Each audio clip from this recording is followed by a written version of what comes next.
Magandang umaga mga kaprabins, kami ay tutungo sa aming tiya na nasa Barangay Langas at kami kagabi ay nanguha doon ng papaya.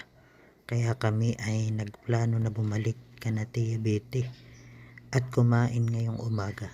At itong mga kapamilya ko ay nagdala ng kanya-kanyang ulam para aming mapagsaluhan. Ang kagandahan dito sa aming probinsya ay nakakapagtanim kami ng prutas at gulay at talaga namang di ka magugutom dito. Kaya samahan nyo kami upang tingnan ang taniman ni Tiya at kami dadayo na din ng pagkakape at pagkain.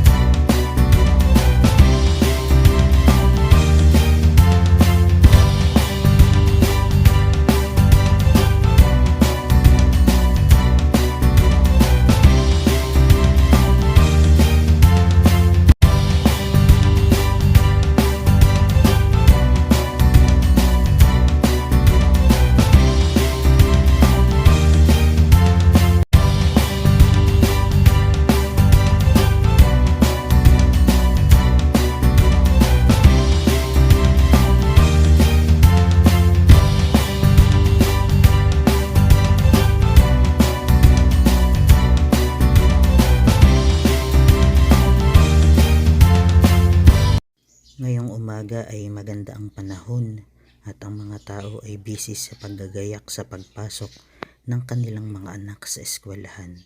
At naalala ko dati nung ako ay napasok pa ay hindi pa sementado ang daan dito at dati ay batuhan pa. Kaya kami ay natitisod at pagdating namin sa aming bahay ay parang aspasol lang aming talampakan.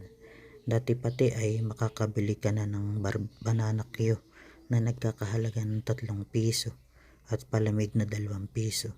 Ay ngayon ay hindi na ari ang 20 na baon pagpasok at kulang pa sa mga estudyante.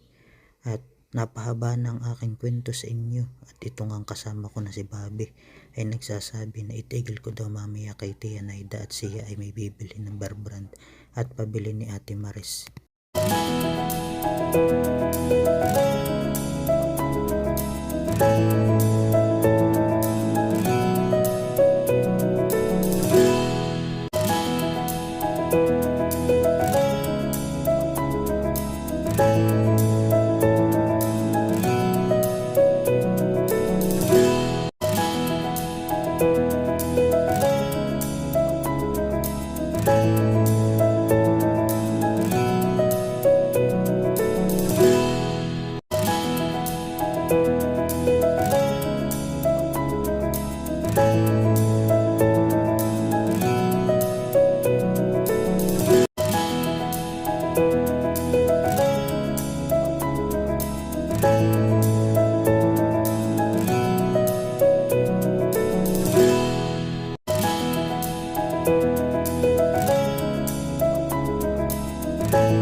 At by din na kami, papasok na sa Kanatea at si Bobby ay paspas paglalakad at kami ay gutom na.